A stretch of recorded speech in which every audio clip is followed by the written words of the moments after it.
जैसे अपन बात कर रहे थे एरिया, एरिया को अगर हिंदी में इसको क्षेत्रफल कहा जाता है, जैसे इसको मीटर स्क्वायर में लिखा जाता है। अपन बात करते हैं मीटर स्क्वायर की, तो मीटर स्क्वायर में क्यों आता है, क्योंकि जैसे आपका रेक्टेंगल कोई पार्ट है या सर्कुलर कोई पार्ट है, तो जैसे कि रेक्टेंगल की बात करेंगे तो इसकी लेंथ और विड्थ होगी, तो जब मैं लेंथ और विड्थ को मल्टीप्लाई करूंगा तो लेंथ भी किस में होगी, मीटर में ही होगी, और विड्थ भी किस में होगी, मीटर में। केजी में तो आएगी नहीं, क्योंकि ये क्या है, सारी की सारी लंबाई है।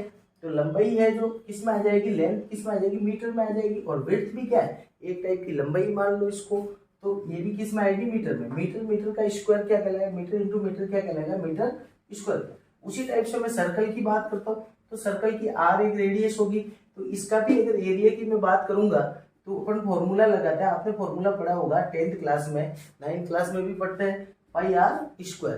तो जो आर है, आर क्या है, रेडियस है। रेडियस को भी किस में मेजर किया जाएगा, मीटर में मेजर किया जाएगा, तो ये भी क्या हो जाएगी, मीटर स्क्वायर। अगर इसका मेरे को क्या निकालना है, डायमेंशन फॉर्मूला निकालना है, तो देखो एम, एल और टी, एमएलटी फॉर्मेशन में निकालना पड़ेगा।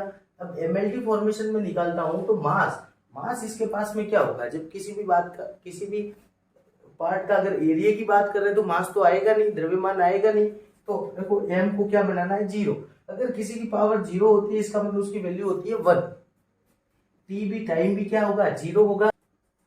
पाई आर स्क्वायर है तो ये मीटर स्क्वायर हो जाएगा, तो मीटर स्क्वायर के लिए क्या आ जाएगा, L2 आ जाएगा। उसी टाइप से मैं वॉल्यूम की बात करता हूं, तो वॉल्यूम की अपन बात करेंगे,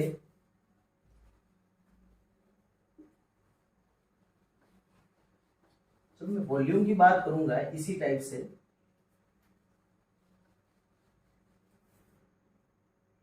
अब मैं बात करता हूं वॉल्यूम की। वॉल्यूम, अगर किसी भी पार्ट का आपको वॉल्यूम निकालना है या किसी भी जगह का आपको वॉल्यूम निकालना है, हिंदी में इसको कहा जाता है आयतन। हिंदी में इसको आयतन कहेंगे। जब मैं वॉल्यूम निकालना है तो वॉल्यूम का जो फॉर्मूला अपन जनरली जो याद रखते हैं वो होता है area into height. Area into height, ये फॉर्मूला आपको हर जगह पे आप इसको अप्लाई कर सकते हो। एरिया की जो यूनिट्स अपन लिखते हैं, मीटर स्क्वायर लिखा जाता है, और हाइट जो होगी, हाइट भी मीटर में ली जाएगी। इसका मतलब इसको भी किस में लेना है, आपको मीटर में लेना है। मीटर स्क्वायर और मीटर का मल्टीप्लाई हो जाएगा तो पावर लॉ के हिसाब से एम क्यूब हो जाएगा, एम क्यूब मीटर क्यूब हो जाएगा। और इसके जब मैं डायमेंशन फॉर्मूले की बात करूंगा तो एमएलटी फॉर्मेशन में लिखना पड़ेगा इसको भी।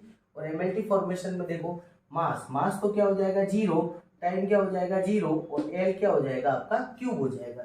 ये तीनों चीजें हैं, जैसे डिस्प्लेसमेंट हो गया, एरिया हो गया, वॉल्यूम हो गया, ये तीनों चीजें डिराइव्ड होगी। अब मैं बात करता हूं वेलोसिटी की।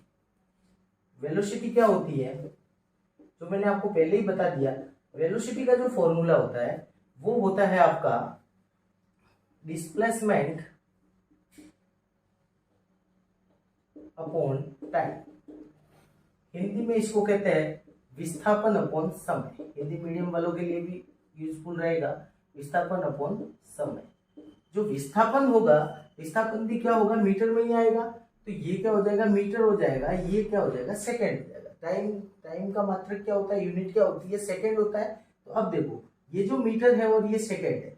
अब मैं बात करता हूं एमएलटी फॉर्मेशन की, तो देखो इसमें एम एल टी। अब बच्चे यहाँ गलती कर देते हैं कि जो ये एम है वो एम की पावर पे लगा देते हैं।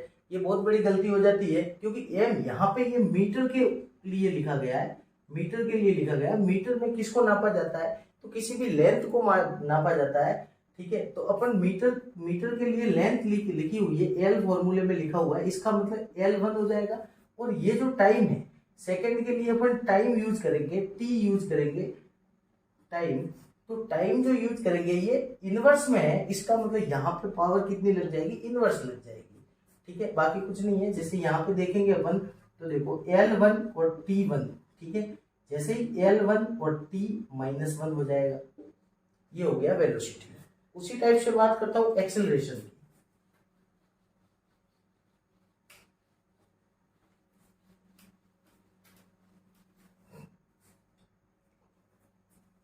जब मैं बात करता हूं एक्सेलरेशन की, एक्सेलरेशन तो मैंने बहुत समझा दिया आपको, फर्स्ट वीडियो में भी समझाते आया हूं। जब फोर्स में पढ़ा रहा था तो फोर्स में भी मास इनटू एक्सेलरेशन के बारे में बताया था। एक्सेलरेशन को बहुत अच्छे से समझा चुका हूं कि एक्सेलरेशन क्या होता है, जब वेलोसिटी में चेंज होगा विद रेस्पेक्ट टू टाइम।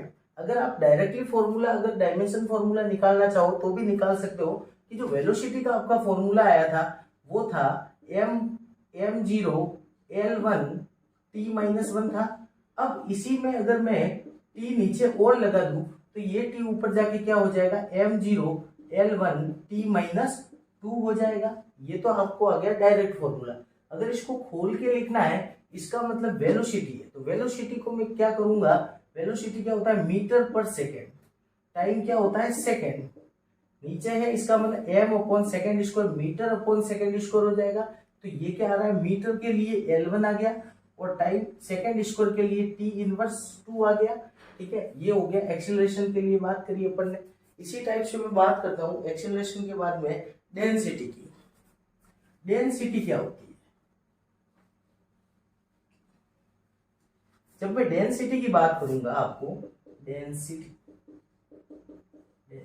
नाम से ही पता चल रहा है कि कोई भी अगर डेंस है, डेंस का मतलब होता है कि उसमें द्रव्यमान की मात्रा क्या होनी चाहिए, ज्यादा होनी चाहिए। अगर उसमें अणुओं की संख्या ज्यादा है, मॉलिक्यूल्स ज्यादा है, जैसे सॉलिड, ये सॉलिड की बात करता हूं, ये लिक्विड है आपका, ये गैस है आपका। अब देखो सबसे ज्यादा डेंस कौन सा होगा, तो देखो सॉलिड में जो मॉलिक्यूल्स है वो बहुत ज्यादा पास पास होते हैं,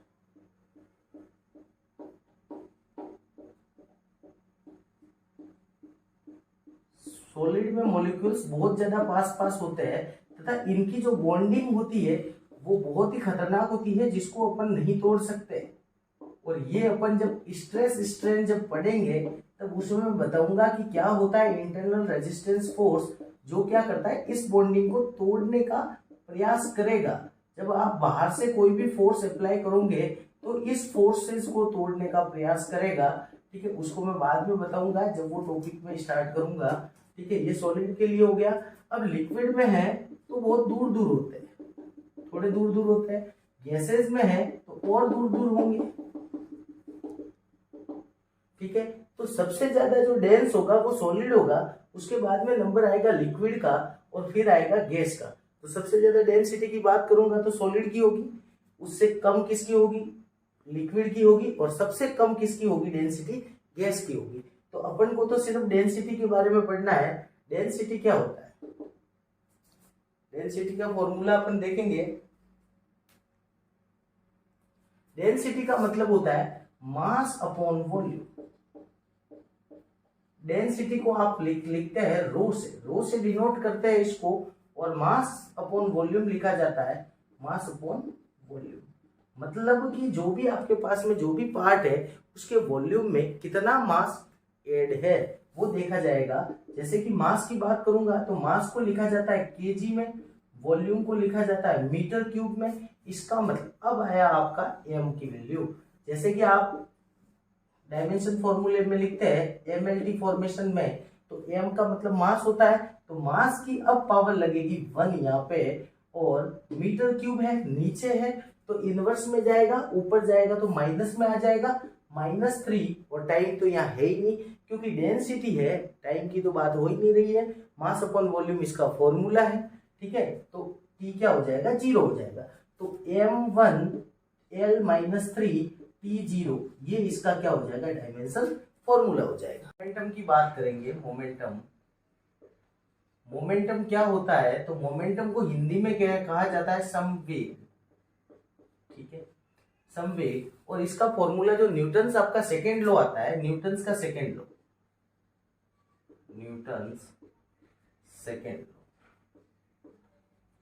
सेकेंड लॉ न्यूटन्स का कहता है। मैंने आपको जो फर्स्ट वीडियो अपना जो अपलोड हुआ था उसमें मैंने आपको बताया था, जो न्यूटन्स का सेकेंड लॉ जो फोर्स की आपको डेफिनेशन देता है कि अगर वेग में किसी भी टाइप का परिवर्तन होगा या समवेग मतलब समान वेग होगा, उसमें किसी भी प्रकार का अगर चेंजेज आएगा तो उसको अपन क्या कहेंगे, फोर्स कहेंगे। जो फोर्स की डेफिनेशन में मैं बता चुका हूँ आपको। जब न्यूटन सेकेंड लॉ में लिखा जाता है तो F is equal to P is equal to मैं बात करता हूँ, P इजिकल टू होता है m इंटू v। ये होता है मास आपका, ये होती है आपकी वेलोसिटी, ये द्रव्यमान हो गया, हिंदी में इसको कहा जाएगा, इसको वेग कहा जाएगा। और वेग और द्रव्यमान का अगर मल्टीप्लाई करूंगा तो वो मेरे को मिलेगा संवेग। अब इसका अपन को डायमेंशन फॉर्मूला पता करना है, डायमेंशनल फॉर्मूला। जब मैं डायमेंशनल फॉर्मूले की बात करूंगा तो डायमेंशनल फॉर्मूला जो आता है वो एमएलटी की फॉर्म में आएगा, एमएलटी की फॉर्म में आएगा। अब जैसे इसको एमएलटी की फॉर्म में लिखना है, इसका मतलब मोमेंटम का मतलब अपन को पता चल गया कि मास इंटू वेलोसिटी होता है या फिर द्रव्यमान इंटू वेग होता है। तो मास को तो अपन किस में लिया जाएगा, केजी में लिया जाएगा, और वेलोसिटी, वेलोसिटी है जो वेलोसिटी की बात करता हूं तो वेलोसिटी होता है displacement upon time, displacement upon time.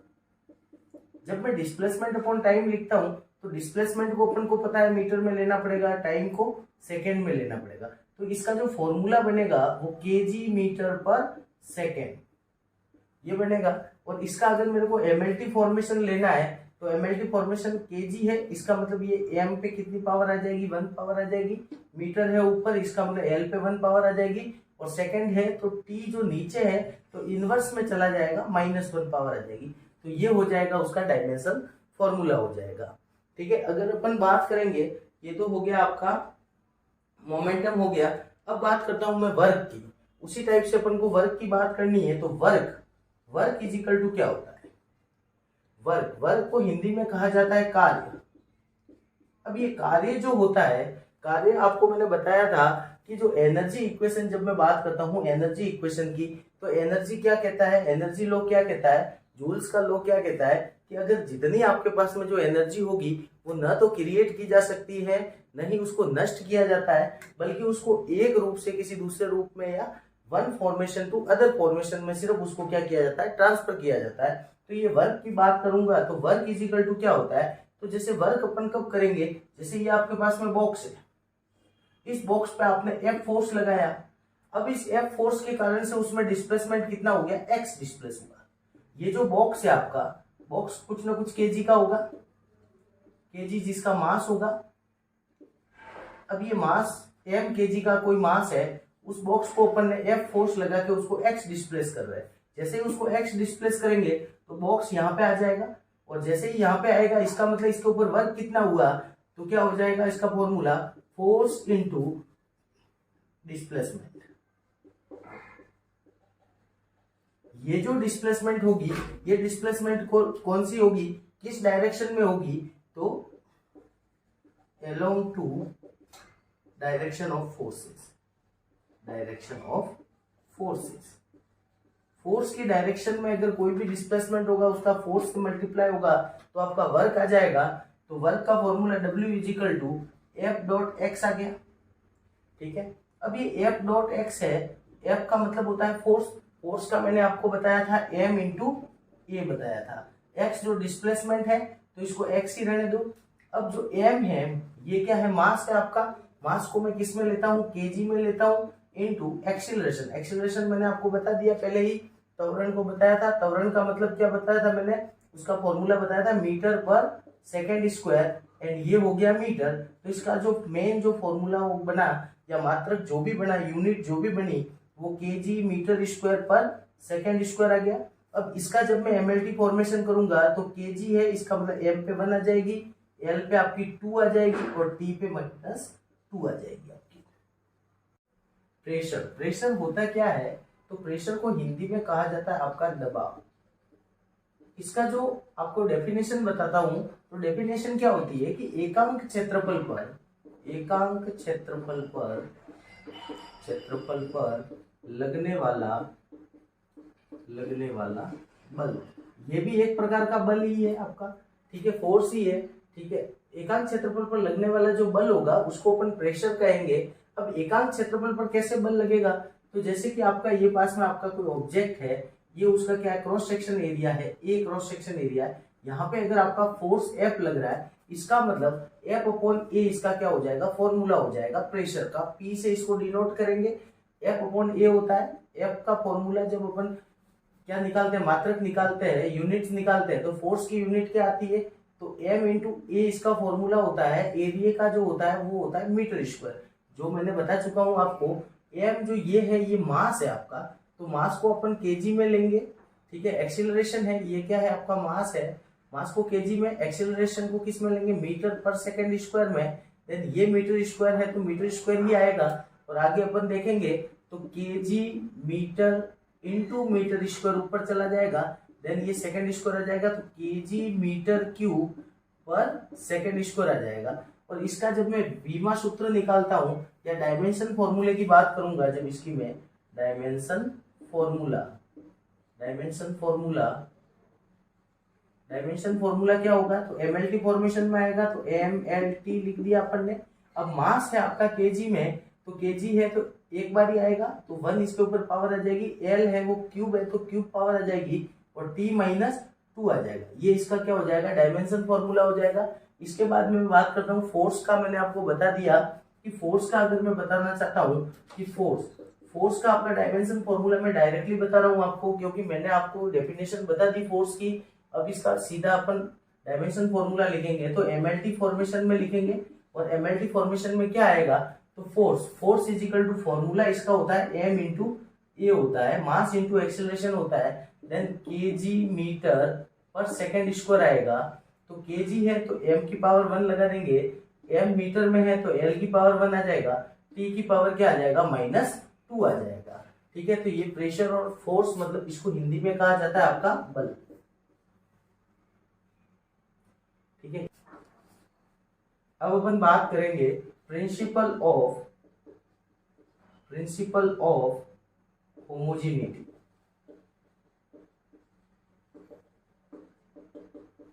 Principle of homogeneity होता क्या है, तो होमोजेनिटी का मतलब होता है होमोजीनियस। कोई भी अगर आपको होमोजीनियस देगा मतलब समानता देगा, तो समरूपता का नियम कहो या सिद्धांत कहो, एक ही बात। अब समरूपता का सिद्धांत कहाँ यूज होगा, तो जहां पे आपको डायमेंशन फॉर्मूला अगर उसकी यूनिट चेक करनी है आपको, या उसका मात्रक चेक करना है कि दोनों साइड में इक्वल आ रहा है या नहीं आ रहा है, तब अपन इस समरूपता का सिद्धांत का यूज करेंगे। किसके लिए करेंगे, तो डायमेंशनल फॉर्मूले के लिए करेंगे। डायमेंशनल फॉर्मूले के लिए किया जाएगा फॉर्मूला, इसका विश्लेषण करेंगे। डायमेंशनल फॉर्मूला अपन चेक करेंगे कि डायमेंशनल फॉर्मूला सही है या नहीं है। इस चेक करने के लिए अपन किसका यूज करेंगे, principle of homogeneity. Principle of homogeneity में मैं आपको एक फॉर्मूला दिखाऊंगा। जैसे आपने न्यूटन की गति के जो समीकरण देखे होंगे, उसमें से एक समीकरण ये भी मिलता है, s is equal to U T plus half A T square. ये आपने देखा होगा। u का मतलब होता क्या है, तो प्रारंभिक वेग, जिसको कहते हैं इनिशियल वेलोसिटी।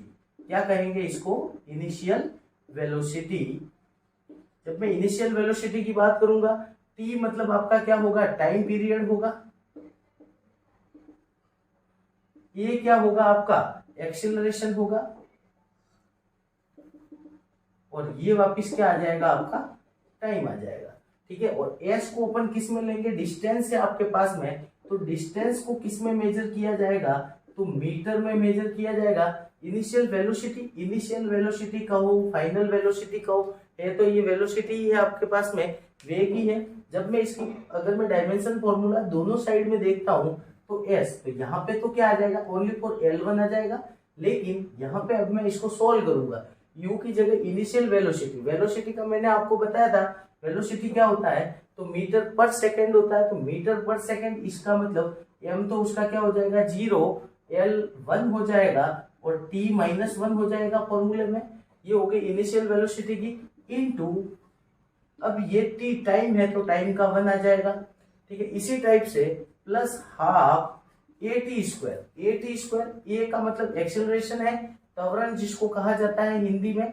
अब इस त्वरण का जो फॉर्मूला आता है वो आता है मीटर पर सेकेंड स्क्वायर। तो मीटर पर सेकेंड स्क्वायर, तो मास तो हो जाएगा 0, एल हो जाएगा 1, और t -2 आ जाएगा, देन इनटू t का स्क्वायर है, तो t का क्या हो जाएगा, स्क्वायर आ जाएगा। अब देखो अपन पावर लॉ के हिसाब से चलेंगे, m 0 है तो ये भी 0 है, कोई दिक्कत नहीं, m को आप छोड़ दो। यहाँ पे जैसे आपका L1 आया है इजिकल टू, यहाँ पे क्या आ जाएगा, दो देखो t से t तो क्या हो जाएगा, कट जाएगा, t इनवर्स है और ये 1 है, इसका मतलब L1 और t -1 और t 1 हो जाएगा, तो ये तो दोनों कट गए, प्लस हाफ L1 और T-2 है और इंटू T2 हो जाएगा, तो ये भी T2 से T2 कट जाएगा।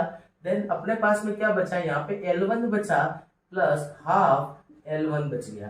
तो यहाँ पे भी क्या आ जाएगा, लेंथ में आ रहा है। इसका मतलब ये इसका क्या हो जाएगा, ये इसका डायमेंशन फॉर्मूला सही है, क्योंकि RHS और LHS की साइड में या तो उसमें क्या आ गई, लेंथ ही आ रही है, इधर भी लेंथ आ रही है और इधर भी ये लेंथ के फॉर्मेशन में ही आ रहा है, क्योंकि L1 है और L1 है।